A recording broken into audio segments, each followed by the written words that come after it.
Hello, everybody. This is Nick Totaro, Professor of Information Technologies and Computer Science, Lakeland Community College. All right, I'm going to start by saying that this video is probably about 5 years in the making, maybe 10. 10 years ago, whenever we would talk about this particular subject matter, I would give the generic explanation. And then 5 years ago, I started to incorporate the math behind it. First, don't panic about the math. And then I said, you know what? Someday I just need to really show people step by step how it's done. Let's talk about, Rivas, Shamir, and Alderman, or basically RSA public key crypto system. It is the crypto system that we use for secure communications on the internet. When I send a packet and it's a secure packet, it follows this system, now this protocol. Let me throw some caveats on here. The numbers that will be used in this crypto system, again, crypto systems basically take a value, run it through some kind of mathematical formula and returns a encrypted value. And then we take that encrypted value, run it through a similar mathematical formula, and we get the clear text. The caveat is, in reality, they use very, very large numbers. That's so it becomes increasingly harder to break. Some of the numbers are 100, 200 digits in length. My computer won't support that. Actually, playing around with this and the programs I built for this demo, it would break at about 4 or 5 digits. So it's a little watered down to use smaller digits. So I hope you understand that. Let's get started. Let's talk about the RSA encryption. Let's go to my screen. All right, this is the Wikipedia page explaining the RSA encryption. It's been around since the early 70s, but it's in full force. It is the encryption algorithm that is used when we encrypt things over the internet. Now, we got to think about some things. Let's keep simple. Alice and Bob need to communicate with each other. So what Alice does, and this is my 10-year, 15-year ago explanation, Alice would give Bob a bunch of open lock boxes, right? Use the analogy. She would give these open lock boxes. Bob would take his item, what he would want to send to Alice, he would put it in the lockbox and he would close the box.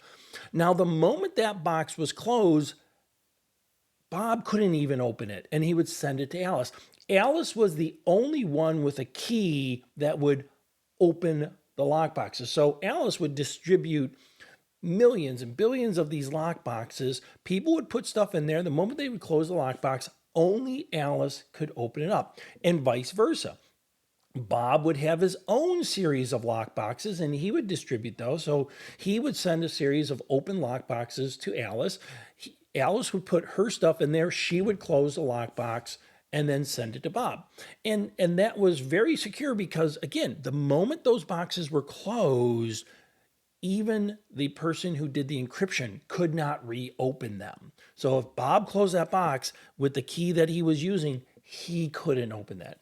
So there's about my, I would say, 10, 15-year quick explanation. If you go to the internet, that's what they often will talk about. They will talk about Alice goes out there and, she creates these open or public key lock boxes. And the moment they're closed, they cannot be de-encrypted. The only one who can de-encrypt it is Alice, the person who sends it out. Now, I will tell you, these three gentlemen, Rivas, Shamir, and Alderman, brilliant, geniuses, very, very smart individuals.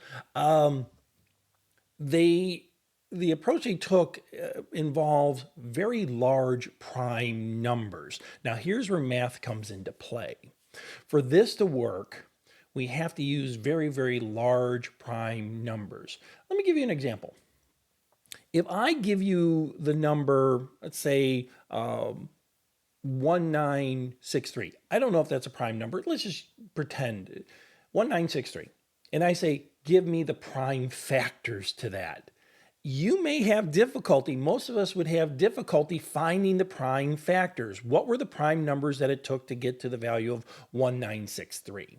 So some of the math involved, we're not going to get deep down into the recesses of the math, but I'm just kind of explaining to you. If we take the approach of trying to find prime numbers of a certain value, it becomes a challenge. So let me switch over to screens and let's take a look at some of the breakdown of this RSA system.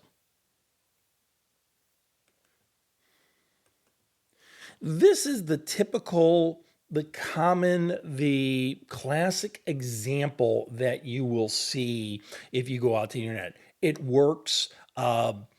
It's really bad though.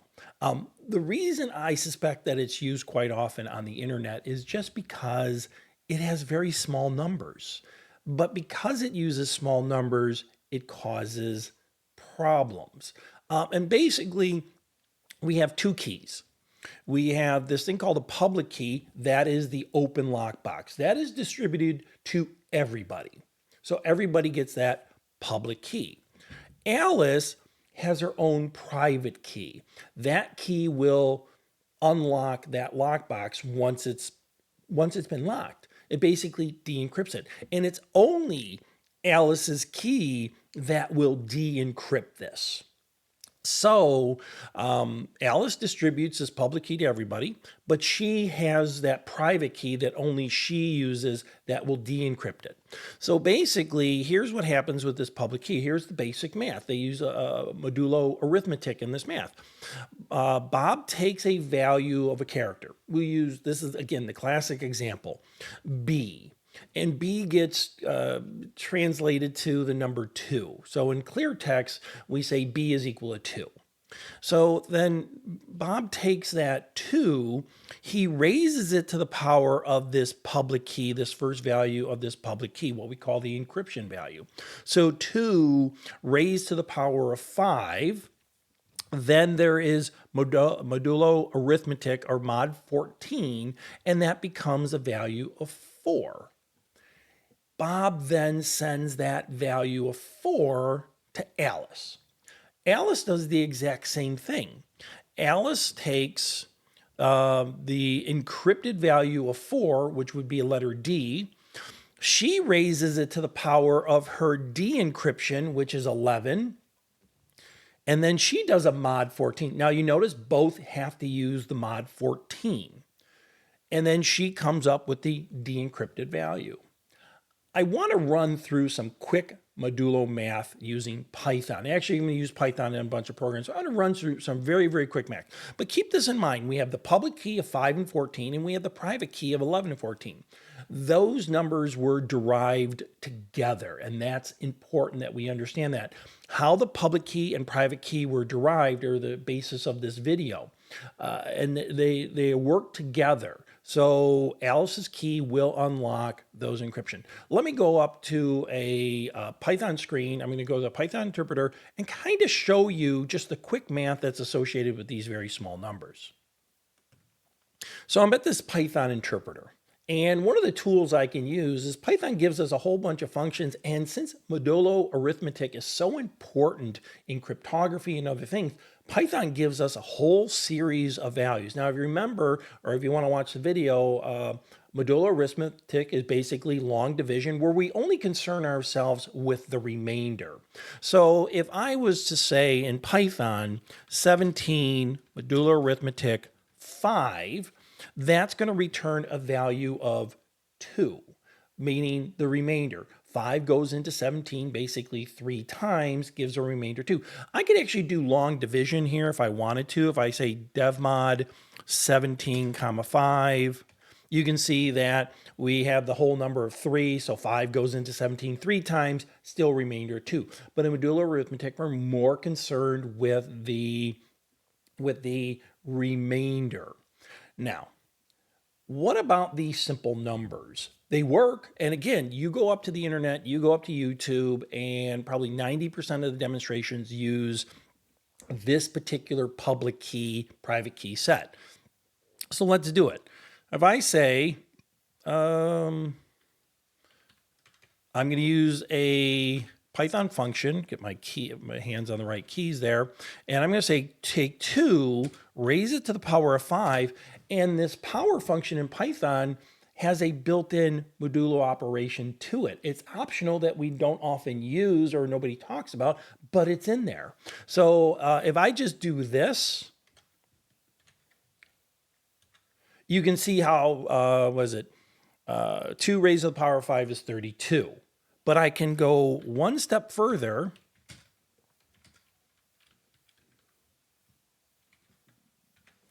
And you can see if I divide 32 by 14, it would be 28 remainder 4, or 2 remainder 4. Since this is modular arithmetic, we're only concerned with the remainder. There's our 4. Now, like we did on, again, I'll bring this here. So there's our 4, and then Bob sends that 4 to Alice.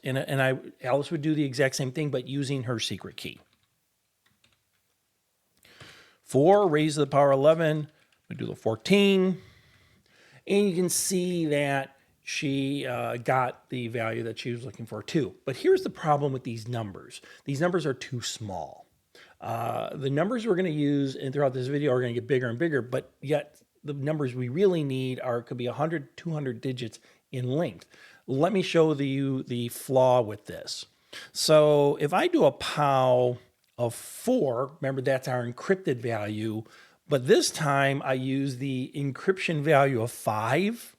I use basically the public key. So you understand what I'm doing. I'm taking the encrypted value and I'm de-encrypting it with the public key. And you can see it comes up with, it encrypts it just fine, which is wrong. Let's stop right here for a second. This is wrong. You should not, cannot, and it would be useless if we can de-encrypt something with the public key. That only happens when we start dealing with very, very, very large numbers here. Because we're dealing with small numbers, we can potentially de-encrypt the encrypted value with the public key, which doesn't make sense. The reason I bring this up, and reason that this video is 5 years in making, I used to do this math on the board, and then somebody would always raise their hand and say, can you de-encrypt with the public key? And I'd have to go, in this example, yes. So I decided it's time to stop doing that. So what if the numbers start getting bigger, right? What if the numbers start getting bigger here? So here's even these numbers would probably cause a collision or the ability for the encryption key to, the encryption key to de-encrypt, but you can they start getting bigger. Here's the public key, 327391, and then here's Alice's secret key. Again, we use the B is equal to 2. 2 gets raised to 327. We do a mod 1. So B becomes a Z, which is 26. And then we reverse the process here. So it all works. So this is a really bad example. I'm just going to put it out there. But this is an easy example to do because we can almost do the numbers in our head. This is a better example, but it's still fairly weak. In reality, I've done this many times with different Python programs, and I need very, very large numbers before I run into that collision problem. So in the real world, they're using very, very large numbers, and the potential of getting that collision is significantly reduced.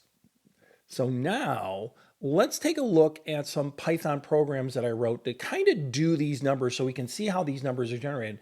If you don't know Python, that's perfectly fine. I'm just using Python as kind of a platform to do the demonstration. So let me go to my Python environment. So here's my Python environment. You can see over here, I have a bunch of programs that I want to get through, right? Don't worry about the specifics of the Python code. I'm just using Python to show you how even if we're using what RSA would be considered very, very small numbers, you can see how they can get more and more complex. So let me run a program here. And I'm going to run the program RSA simple. And all this is a Python program that allows me to type in a string or type in a sentence.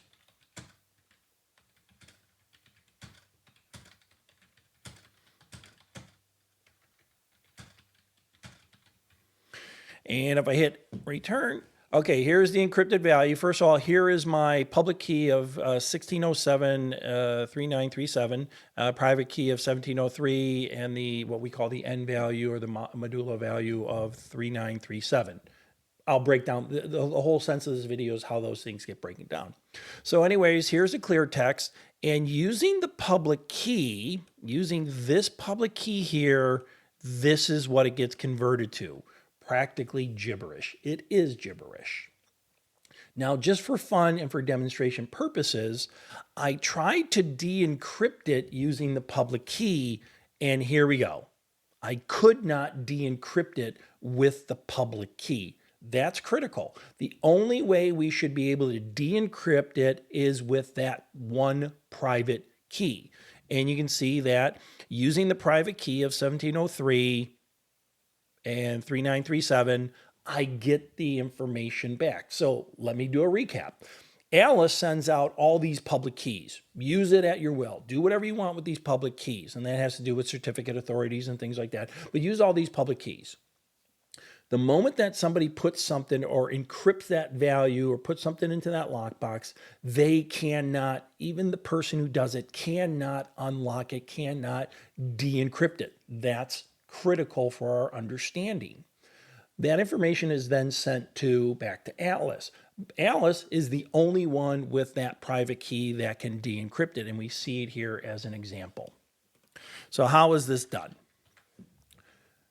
How is that public key and private key created? Now, here's what I think is really the genius of all this, the brilliance of all this, and just the fun nature of it. I will tell you, the basic math behind it is probably 8th grade arithmetic, maybe even 4th, 5th grade arithmetic. The deep understanding and the internal math, the stuff that we don't see, how they derive those formulas, that's very, very advanced. But what we use, the formulas that we will be using, very, very simple. How those formulas, like anything else, how those formulas were derived, that's a complexity. I'm not going to talk about how those formulas are derived. Maybe someday I'll do a video about that. So let's go into step one. How is the public key and private key derived? In step one is probably one of the easiest things to do. They find two very large prime numbers, which we're going to call P and Q, two very, very large prime numbers. For my example here, I am going to do two prime numbers of 31 and 127. Now, these are I call them kind of special prime numbers. They're derived by me. They're called Mersenne prime numbers. Here's a little trick. Take the value of 2, raise it to a prime number, and subtract 1. Strong chance that becomes a prime number. Now, there's some that it doesn't work, all right? In the early ones, they don't work. What is it? 2 raised to the power of 3 is 16 minus 1, 15. 15 is not prime. But you start getting to bigger numbers. For example, in this one, 2 raised to the power of a prime number. So 2 raised to the power of 5 is 32. And then minus 1 would be 31. So I was off there. 2 to the raised to the power of 4. Trying to rethink. My math is just terrible. 2 raised. You know what? My math is so terrible. Let's see how this really works. Just kind of have a little fun with this. So if I say power 2 raised to the power of 3, which is a prime number, minus 1, yeah, it's 7. So it does work. So, and if I say 2 raised to the power of 5, which is a prime number, yep, we get 31. And even if I do pow 2 raised to the power of 31 minus 1, it gets big. Let's have a little fun here. Pow 2 raised to the power of 2047, which is a prime number, minus 1. Now we're getting into larger and larger prime numbers. So you can see how they can generate these extremely large prime numbers. So first step is you have 2 very large prime numbers, right? So in this little program, which I'm going to run, I did it two ways. One is I took two very small prime numbers, 31 and 127. The Mersenne numbers, so 2 raised to the power of 5 minus 1 and 2 raised to the power of 7 minus 1.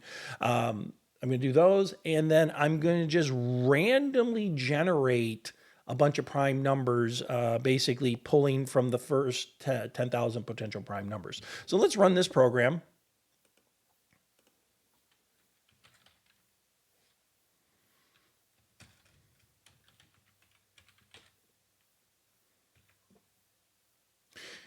And don't worry about the zeros yet, but here is just a bunch of somewhat large prime numbers up to, I think, 100,000. You know, it's actually the first 10,000 prime numbers. So those numbers can get, you know, to you and me, they can get very large, but they're not that large for this to work. Oops. All right. Step 2.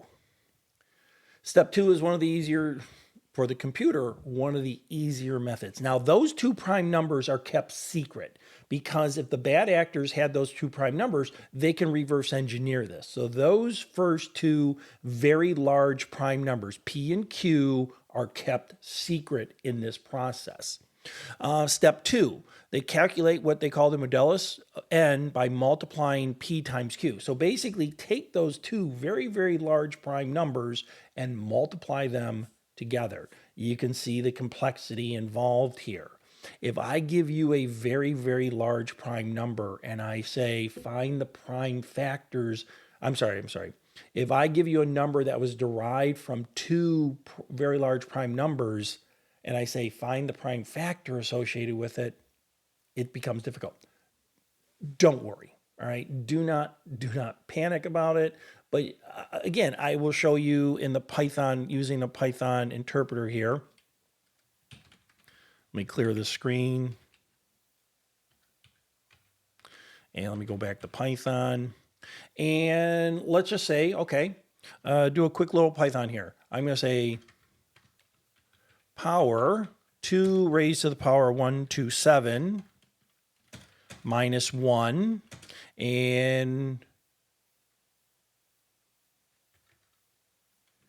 make sure all my everything times pow 2 raised to the power 247 minus 1.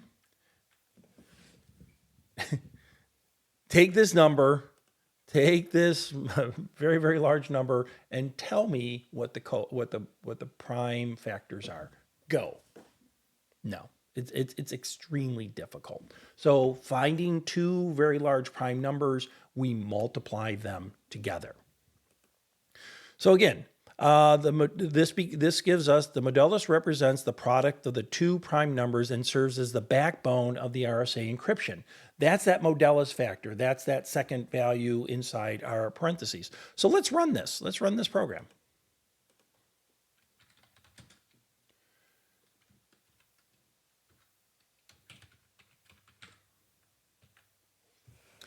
And again, we're dealing with, I'm just dealing with 31 and 127 just to keep things, you know, within reason.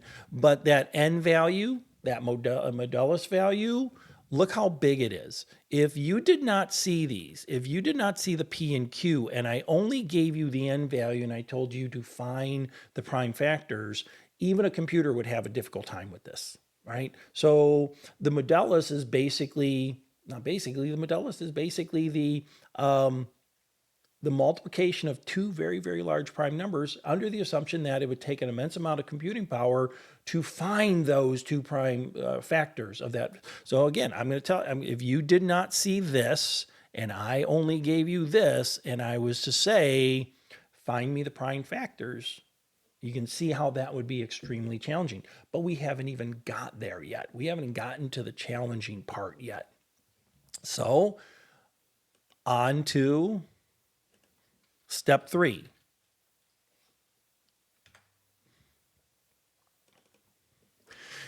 So we have the modulus value. That was the multiplication of the 2 prime, very large prime numbers. And in this one, we say we calculate the Euler-Tocient function I'm going to call it phi. It's not the golden ratio phi. So if you look it up, you have to look up Euler's Toshian function if you look up, but they represent it as phi. It's not the golden ratio or anything like that. And this is basically, don't worry how the math came out. That's for another video. That particular function, or phi, is it's p minus 1 times q minus 1, or the first very large prime number minus 1 times the second very large prime number minus 1, and that gives us the phi value. We will use the phi value in other calculations. And again, don't worry about the Python. Don't worry about the extreme math involved here, but you're going to see it's just getting bigger and bigger and bigger. So let's run step 3.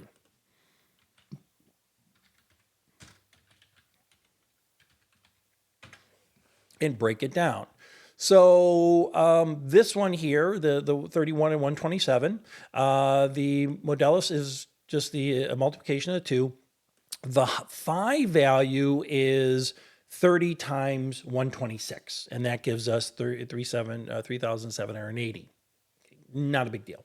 But you'll notice as these numbers get bigger, let me ask you the question again. Could you find me the factors, the prime factors of that particular number? So the bigger the prime numbers we start with, the more difficult it would be to crack these RSA codes. That's what they rely upon. The bigger the number, the harder for these things to crack.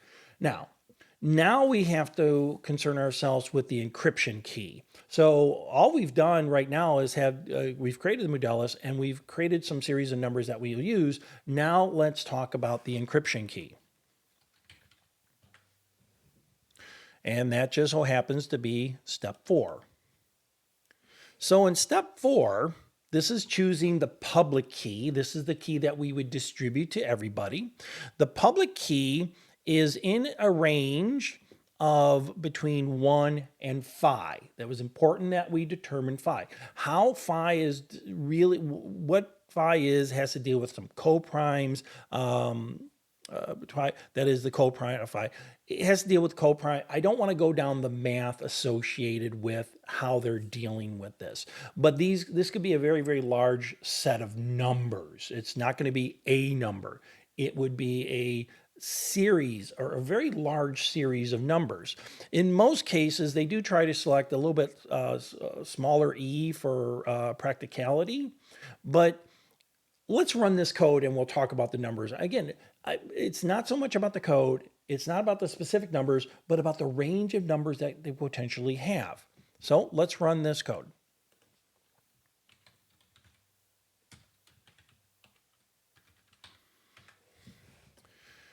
I'm going to start with, this program's a little bit different now. I changed it a little bit. Using the p-value of 31, the q value of 127, the n value is never going to change at 3937. The phi value is not going to change either. But you will notice that there could be several variations of the encryption value. We can use different encryption values.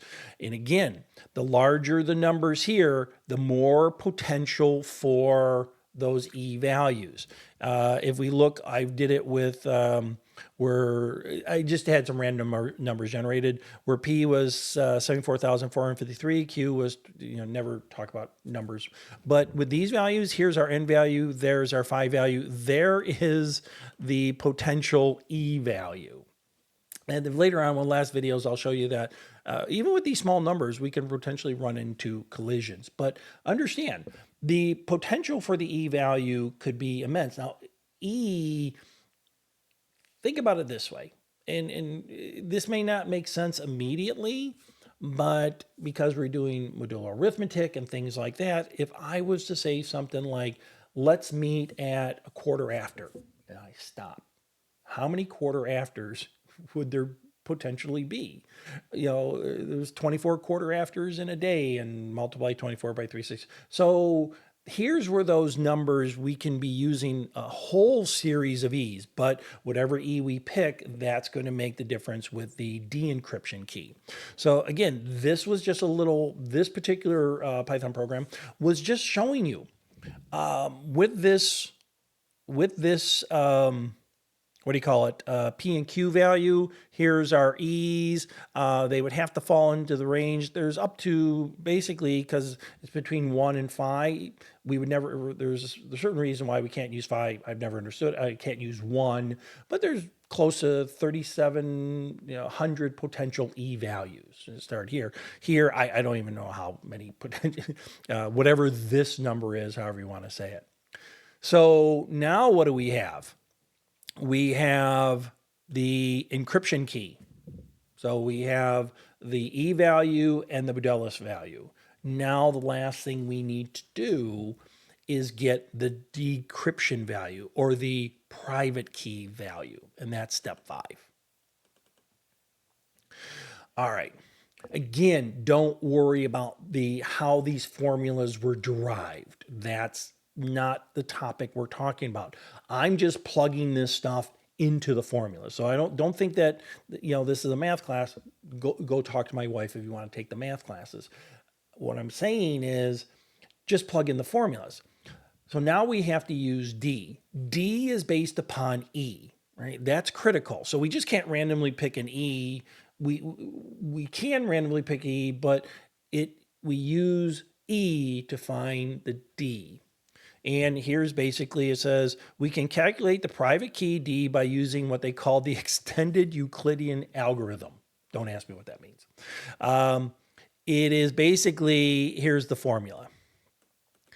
D is derived from e to the power of -1 modella phi. Don't ask me how they got it. I don't know, but just use that formula. All right, we're just going to use that formula where D is e raised to the power of -1 times the modella of phi that was created. So you can see where all these numbers come from. So let's run step 5.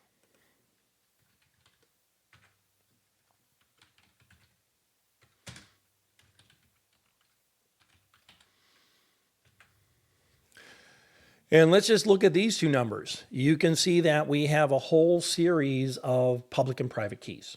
Public keys are freely distributed to everybody. Private keys are kept to that individual. So Alice has her public key. She sends it out to everybody. They send it back after encrypted, and only that private key would de-encrypt it. We get into start. Don't worry about the numbers. I'm intentionally making the numbers big. Right? I'm intentionally making the numbers big here. But here, when we start having these bigger numbers, we have all these different variations of an E and D public versus private key. The more that we can do that, the bigger the numbers, the more challenging, the more difficult, extremely difficult that we would get into problems. So now, let's run a program. We started this program by running this very simple RSA simple program where it took a set of keys that I use. Now what I'm going to do is I'm going to use a program I called RSA Extra. And all this RSA Extra is going to do, again, don't worry about the Python. It's going to use those two prime numbers, 31 and 127. And it's going to create a series of keys, and every one of those keys is going to encrypt and de-encrypt the exact same value. So they're all going to encrypt and de-encrypt the value the quick brown fox jumped over the dog. So you just want to see.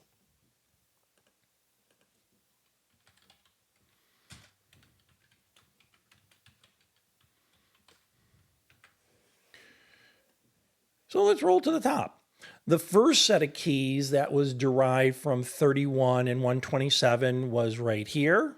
Here's our first set of keys. Here is the text that we wanted, the clear text. Here is what it gets encrypted to. Again, for demonstration purposes, I try to de-encrypt it with the public key, which is wrong. Trying to de-encrypt with the public key would defeat the entire purpose of RSA. So I am just showing you that there's potential. And sure enough, if I go through all of these, I did it. I did 10 variations. All of them have different public keys and different private keys, but yet they're all going to accomplish. So lots of numbers here. Don't worry about the numbers. If we look at this one, here is the public key. Here is the private key. It does what it's supposed to do. So we encrypt it, can't de-encrypt it with the public key. So we have to de-encrypt it with the private key. One more program.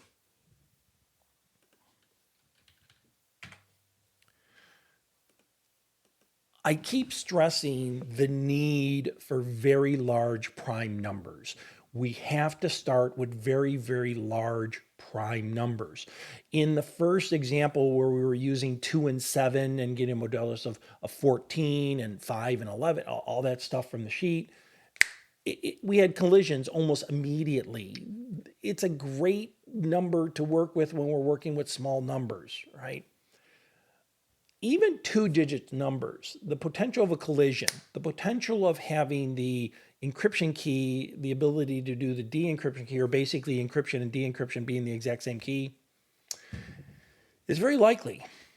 Even with some of those big numbers that I was showing you, they're going to run into encryption. We have to use very, very large numbers here. You may think a 10-digit number is a large number, not for this. So I wrote a little program called RSA Collision. And all our RSA Collision does is it goes through the keys. Let me open it up. So it's going to go through this 31 with P of 31 and Q of 127.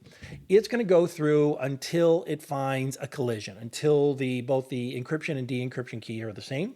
That would be bad. And I'm going to, don't know what the values are. I'm going to randomly pick 2 large prime numbers, large for these programs, and see how long it takes for the collision to occur. It will still occur, it will just take longer.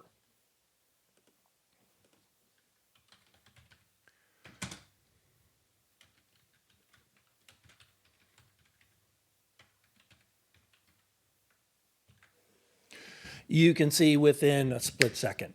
Using P and Q, P of 31, Q of 127, it only took about 10 attempts to crack that.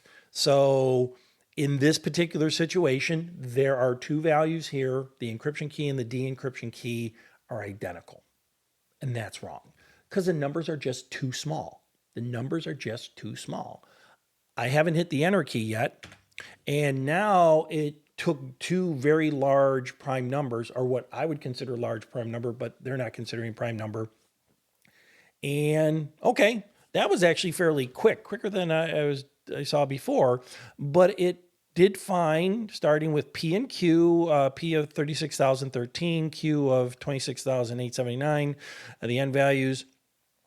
It found that there was an E and D pair at 385,003. So it took 385,000 attempts to crack. Let me run this one more time because that was, to me, that was still too quick.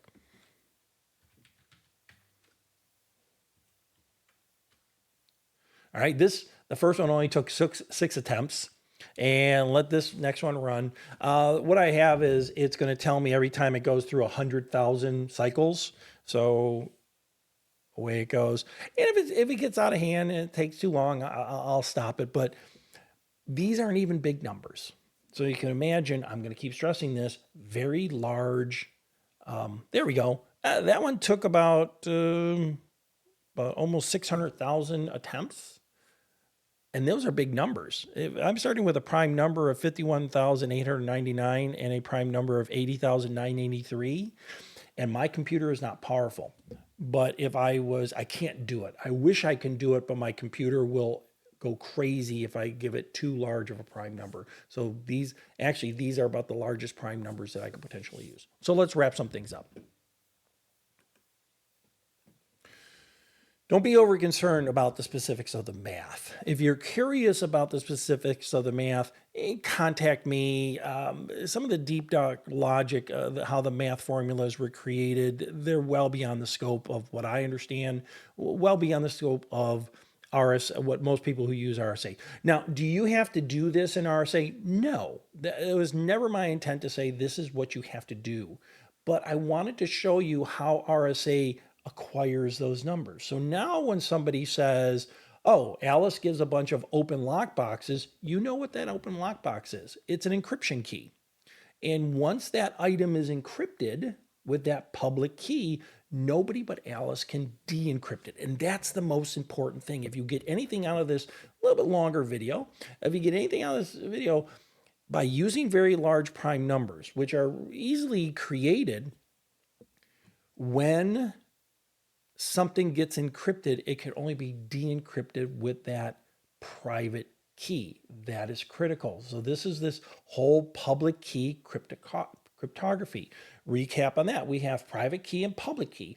Private key basically says, I have a secret and I have to first share it with you. So you go into a restaurant and you see, if you want to use our Wi-Fi, they have the password on the wall. That is a private key.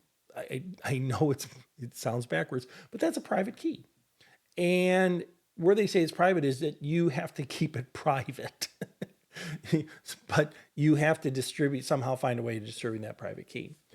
Public key encryption says we have two key values. We have the public value that we can distribute, but the private value which we use to de-encrypt. 10 years in the making. I hope you enjoyed it. If you have questions about it, I kind of like talking about this stuff. I don't personally get into cryptography, as a hobby. There are people that use cryptography as a hobby. I think it's cool, but my computer, you need extremely powerful computers. I have been asked the question, what about some of this stuff in the quantum computing? It's coming down the pike. It's a war of escalation. Could this be cracked with some of these powerful? Then it's a matter of time. And that's what they tend to look at, whether it be Diffie-Hellman or this. How long would it take to crack that particular code?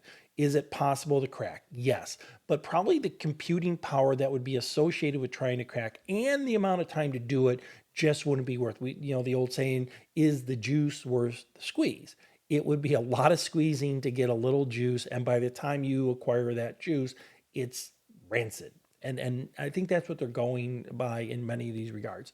So what they need to do is they constantly improve the algorithms and make bigger, using bigger prime numbers and things like that. So it can be, but it would just take too much computer power, too much time to really do it. We'll see what the future holds. So that being said, I hope you enjoyed this video because I had a really, really great time with these programs. Yeah, I did. That being said, let's go and learn something.